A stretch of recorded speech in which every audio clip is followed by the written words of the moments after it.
Isang paalala, ang video na ito ay ayon lamang sa aking sariling pananaliksik. Hindi ko nais na pilitin ang sino man na maniwala sa videong inyong matutunghayan. Kung hindi kayo kumbinsido sa mga impormasyon at taliwas ang inyong paniniwala sa kaalamang aking ilalahad, maaari kayong gumawa ng sarili ninyong pagsisiyasat para sa inyong kakontentuhan. Ang videong ito ay gabay lamang sa mas malalim na kaalaman at pag-intindi at hindi gawa ng isang profesional. Naniniwala ako na malaya tayong magbigay ng opinyon at suhestyon bilang malayang mamamayan ng Pilipinas. Maraming salamat po. Tila pinagbabawalan ng ating mga mangisdang Pilipino na makapangisda sa sarili nating teritoryo. Hindi din nila hinahayaang makalapit sa mismong paligid ng bahura ang mga naghahanap buhay na Pinoy. At ayon pa sa China, ikukulong umano nila ang mga trespassers sa South China Sea at manghihimasok sa kanilang teritoryo. Pero ang Philippine Coast Guard hindi umano magpapatinag sa pananakot na ito ng China. Mukhang ayaw nang maulit ng China ang ginawang civilian convoy sa West Philippine Sea dahil sa bagong patakaran na kanilang ipapatupad simula Hunyo.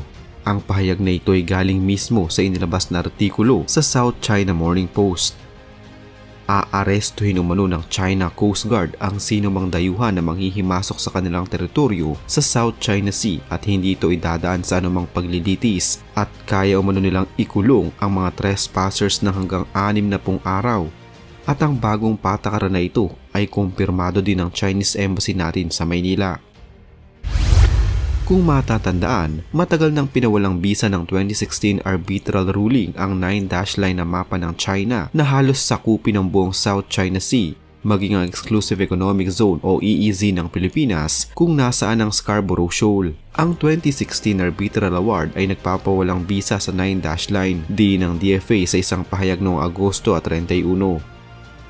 Noong Hulyo 12, 2016, nanalo ang Pilipinas sa petisyon nila sa Hague-based Permanent Court of Arbitration o PCA matapos pawalang bisa ng tribunal ang pag-angkin ng Beijing ng mga makasaysayang karapatan sa halos buong South China Sea. Tumanggi ang China na tanggapin ang desisyon ng tribunal. Ang mga maritime area ng South China Sea na sakop ng 9-dash line ay salungat sa convention at walang legal na epekto hanggang sa lumampas ang mga ito sa geographic at substantive na mga limitasyon ng maritime entitlements ng China sa ilalim ng convention. Sinabi ng tagapagsalita ng Chinese Foreign Ministry na si Wang Wenbin na ang paglabas ng 2023 na edisyon ng mapa is a routine practice in China's exercise of sovereignty in accordance with the law.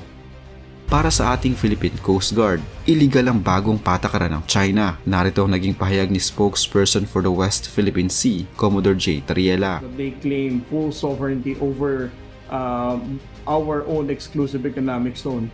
At ang gina-justify lang naman nila is yung imaginary 9-dash line nila.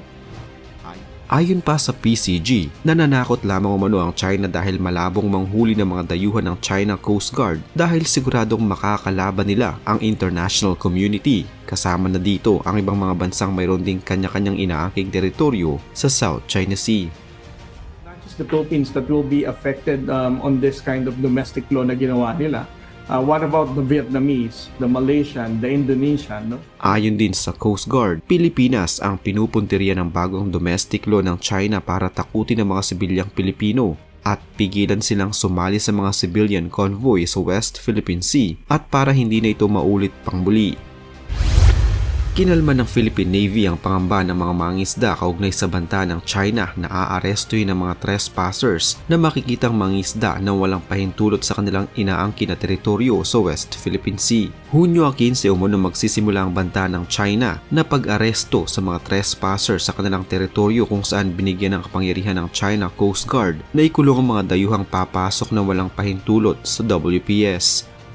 Ayon kay Philippine Navy spokesperson for the West Philippine Sea, Commodore Roy Vincent Trinidad, kumikilos ang Armed Forces of the Philippines o AFP kasama ang Philippine Coast Guard, Bureau of Fisheries and Aquatic Resources at iba pang ahensya ng pamahalaan para pigilan ang pag-aresto ng China sa mga trespasser sa kanilang inaangking karagatan. Bukod dito ay magdadagdag na rin sila ng patrolya sa pinagagawang bahagi ng karagatan sa WPS sa adpa ng opisyal. Dagdag pa ni Trinidad na hindi lang Pilipinas ang nababahala sa naturang hakbang ng China, kundi problema rin ito ng Association of Southeast Asian Nations o ASEAN at ng pandaigdigang komunidad. Paliwanag ni Trinidad, ang taktika ng China ay hindi lang nito ginawa sa WPS, kundi ginamit din nila ito sa East China Sea laban sa Japan at South Korea. Ito pa rin ang nakikitang sitwasyon ng karamihan sa mga mangingisda sa gitna ng tensyon sa West Philippine Sea. Ito ang naging sentimiento ng pambansang lakas ng kilusang mamamalakaya ng Pilipinas o pamalakaya sa naging panayam sa kanila. Sinabi nila na kung ang taong 2021 ay halos mawala na sila ng kabuhayan dahil sa maliit nilang huli sa pinagtatalo ng karagatan, sinabi nila na mas lalo pang malala ang kinakaharap nilang sitwasyon sa kasalukuyan. Anila, sa kabila ng mga isinasagawang aktibidad ng bansa sa West Philippine Sea, kabilang na ang balikatan exercises at pagtatayo ng symbolic marker sa teritoryo ng bansa, ay wala itong nagawa upang ibsan ang sitwasyon sa nasabing lugar. Bagkus ay lalo pang tumindi ang panghaharas ng China laban sa mga tripulante at mangingisdang Pilipino. Saad pa nito na malinaw umanong nagiging katayuan din ng mga mangingisda pagdating sa nasabing usapin. Ayon pa sa pamalakaya, bagamat may kaunting tulong na naidudulot sa mga mangingisda ang bansa gaya na lamang ng pag-aabot ng mga ito ng ayuda tulad ng fuel subsidy, ay hindi ito sumasapat. Pagigit nila na mas sasapat kung magiging malaya at walang takot sila na makapaglayag at makapangisda sa sariling teritoryo ng bansa. Saad pa nila na naniniwala naman ang kanilang grupo na may kapasidad ang gobyerno ng bansa upang protektahan ang mga mangingisda nito at gampanan ng mandato ng konstitusyon na protektahan ang soberanya ng bansa pagdating sa pinagagawang teritoryo, lalong-lalo na sa mga mananakop. Gayunpaman, bilang ito nila ay dapat na prioridad ng bansa, ngunit hindi naman ito na paglalaanan ng pondo at hindi na ilalagay ang pangunahing pangailangan ng mamamayang Pilipino sa pagpapanatili ng soberanya ng Pilipinas at hindi maagaw ninuman ang territorial waters ng bansa. Pinagdiinan ng grupong pamalakaya na sa oras na mawala sa bansa ang West Philippine Sea ay magiging malaking dagok ito sa bansa, hindi lamang sa mga mangingisda na maaaring mawala ng hanap buhay, ngunit gayon na rin ang tuluyang pagkasira sa lokal na produksyon ng isda, lalo na ngayong nagpapatuloy ang mga proyekto na sumisira sa mga katubigan sa bansa. Samantala, naniniwala naman sila na ang pagtindi ng tensyon sa West Philippine Sea ay dahil sa panghihimasok ng Estados Unidos sa sigalot sa pagitan ng Pilipinas at China. Ito ay lalong magdadala sa bansa sa kahihinatnan ng gyera at sa oras na mangyari ito ay magiging biktima ang Pilipinas at maraming mga Pilipino na magdadala naman sa gyera ng mas malalaki pang mga bansa. Kaugnay nito ay mas mainam na magkaroon ng pag-uusap hindi lamang sa pagitan ng China, Estados Unidos at Pilipinas, ngunit gayon na rin sa iba pang mga bansa na nasasaklaw ng ipinaiiral na 10-dash line ng China nang sa gayon ay malutas sa mapayapang paraan ang issue sa West Philippine Sea. Ipagpapatuloy ng mga mangingisdang Pilipino sa Zambales ang kanilang pangingisda sa Bajo de Masinloc sa West Philippine Sea sa kabila ng polisiya ng China na arestuhin ang sinumang manghihimasok sa inaangkin nitong teritoryo simula ngayong Hunyo 15.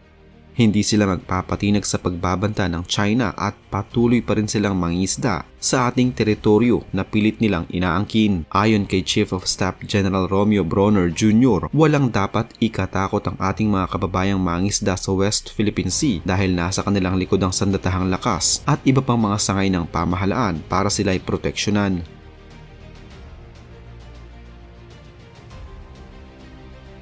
No, atin pong itong exclusive economic zone na ito, we have the right to exploit the resources in the area. Right. So, kaya po dapat ay hindi matakot yung ating mangingisda. Anyway, nandyan po ang inyong Armed Forces of the Philippines, ang ating Philippine Navy, pati na rin po ang Philippine Coast Guard ay nandyan. So, marami po tayong mga pinag-uusapan ngayon na mga hakbangin na nagagawin in order for us to protect our fishermen. Tayo naman sa Armed Forces of the Philippines, we have made some preparations. Kasama po natin dito yung Philippine Coast Guard, Philippine National Police, yung PFAR, and the other agencies who are concerned also. So, kasama rin natin dito yung hindi lamang tayo na nasa uniform services, but also the other government agencies, and especially yung mga mismong mangingisda natin.